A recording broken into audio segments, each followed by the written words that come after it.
بسم اللہ الرحمن الرحیم صلی اللہ علی سیدنا محمد وآلہ واصحابہ وسلم۔ ہمارا آج کا موضوع خاص ذکر ہو پر ہے، اور ہم آج کی اس ویڈیو میں ذکر ہو کی حقیقت اور اس کے راز و رموز آپ سب کی خدمت میں پیش کریں گے۔ دیکھیں سامعین، ویسے تو ذکر ہو کا تذکرہ کچھ صوفیہ کرام اور دیگر اہل علم نے کیا ہے، مگر یقین جانیں کہ جس طرح حضرت سخی سلطان باہو نے ذکر ہو کے راز و رموز کھولے ہیں، آج تک کسی نے نہیں کھولے، بلکہ زیادہ لوگ اور آج کل کے طالب و مرشد یہ تو ذکر ہو کی طرف آتے بھی نہیں ہیں، ماں سوائے چند فقراء کے۔ اور جو شخص باقی سب اسم کا تو ذکر کر لے اور یاہو کا ذکر چھوڑ دے، تو اس پر ذکر ہو کے راز و رموز کیسے کھول سکتے ہیں؟ دیکھیں سامعین، یاد رکھ لیں کہ ذکر ہو ایک آگ ہے، اور اس آگ سے ہر کوئی بھاگتا ہے، اور صرف عاشق و عارف ہی ذکر ہو کو سینے میں بساتے ہیں۔ دیکھیں سامعین محترم، اس میں اللہ ذات کی 4 منازل و سٹیج ہیں: اللہ ہو، للہ ہو، لا ہو اور ہو، یعنی ہو پر ہر چیز تمام ہے، اور یہ ذکر ہو عارفین کا آخری اور انتہائی ذکر ہے۔ دیکھیں، اللہ تعالیٰ نے انسان کو اپنا انتہائی ہو کا ذکر اس لیے دیا ہے کیونکہ یہ اس کی تمام صفات کا احاطہ کرتا ہے، اور اس کے تمام اسماء میں سب سے قوت والا اسم ہے۔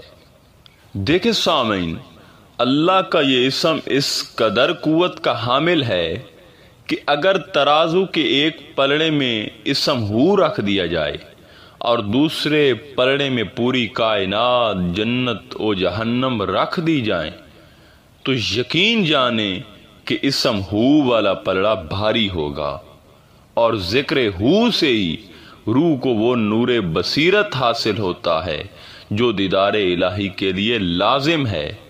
اس سے روح اس قدر قوی ہو جاتی ہے کہ مثال نہیں ملتی، اور انسان ذکر ہو سے جسم اور جان کے تمام حجابات توڑ کر جسمانی موت سے قبل ہی اللہ کا وصال، دیدار اور معرفت حاصل کر لیتا ہے، چونکہ ذکر ہوئی انسانی مقصد حیات یعنی معرفت الہی کے حصول کی بنیاد ہے۔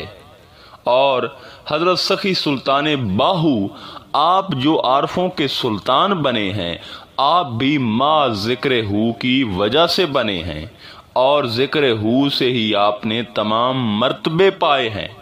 اب ہم سلطان العارفین کی بارگاہ میں چلتے ہیں، اور آپ کے جو ذکر ہو کے متعلق مشاہدات ہیں وہ سب آپ کی خدمت میں رکھتے ہیں۔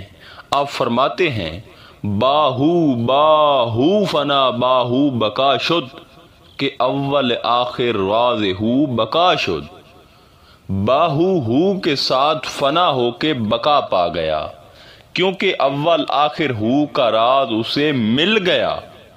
آپ مزید فرماتے ہیں: ذکر ہو کرتے کرتے جب ذاکر کے وجود پر اس میں ہو غالب آ کر اسے اپنے قبضے میں لے لیتا ہے، تو اس کے وجود میں ہو کے سوا کچھ نہیں رہتا، اور پھر وہ ہر وقت دیدار الہی کی نعمت سے مشرف ہوتا رہتا ہے۔ مزید فرمان ہے: جب کوئی دل کے ورق سے اسم ہو کا مطالعہ کر لیتا ہے تو پھر اسے کوئی چیز اچھی نہیں لگتی۔ ایسی حالت میں وہ خالق کی نظر میں بے شعور ہوتا ہے، مگر خالق کے ہاں وہ صاحب حضور ہوتا ہے۔ آپ مزید فرماتے ہیں: اسم اعظم ہو سے فنا فی اللہ کا مرتبہ حاصل ہوتا ہے، اس لیے باہو دن رات ذکر یاہو میں غرق رہتا ہے۔ ہر کے ذکر ہو باہو یافتہ بشند یاہو از کبوتر فاختہ۔ جو شخص باہو سے ذکر یاہو حاصل کر لیتا ہے اسے ہر کبوتر اور ہر فاختہ کی زبان سے ذکر یاہو سنائی دیتا ہے۔ باہو در ہو گم شدہ گم نام را کے یافتہ، ہم صحبتم با مصطفیٰ در نور فی اللہ ساختہ۔ باہو تو ہو میں گم ہو گیا ہے، ایسے گمنام کو بھلا کیسے پایا جا سکتا ہے، اور یوں نور ذات الہی میں خود گم کر کے میں مصطفیٰ علیہ الصلوۃ والسلام کا ہم مجلس ہو گیا ہوں۔ آپ فرماتے ہیں جس شخص کے وجود میں ذکر ہو جاری ہو جاتا ہے اس کا وجود نور ذات میں ڈھل جاتا ہے۔ مزید فرماتے ہیں باہو ہو میں فنا ہو کر زندہ و جاوید ہو گیا، اس میں کوئی تعجب نہیں کہ جو عین ذات کو دیکھ لیتا ہے وہ کبھی نہیں مرتا۔ ابتدا ہو انتہا ہو ہر کے باہو می رسد، عارف عرفان شد ہر کے باہو ہو شد۔ ابتدا بھی ہو ہے اور انتہا بھی ہو ہے، جو کوئی ہو تک پہنچ جاتا ہے وہ عارف ہو جاتا ہے اور ہو میں فنا ہو کر ہو بن جاتا ہے۔ اس میں ہو سیف است باہو بر زبان، قتل کن ای نفس کافر ہر زمان۔ باہو کی زبان پر ہر وقت اس میں ہو کا ورد جاری رہتا ہے جو ایک ننگی تلوار ہے، اس تلوار سے وہ ہر وقت نفس قاتل کو قتل کرتا رہتا ہے۔ آپ فرماتے ہیں کہ جس کے وجود میں ذکر اس میں ہو کی تاثیر جاری ہو جاتی ہے اسے ہو ذات حق تعالیٰ سے محبت ہو جاتی ہے اور وہ غیر ما سوا اللہ سے وحشت کھاتا ہے۔ آپ ویڈیو کو مزید طویل کیے بغیر دعا ہے کہ اللہ تعالیٰ ہمیں اپنی معرفت، عشق اور دیدار سے مشرف فرمائے۔ انشاءاللہ تعالیٰ ملتے ہیں ایک نئے موضوع میں، تب تک اللہ نگہبان۔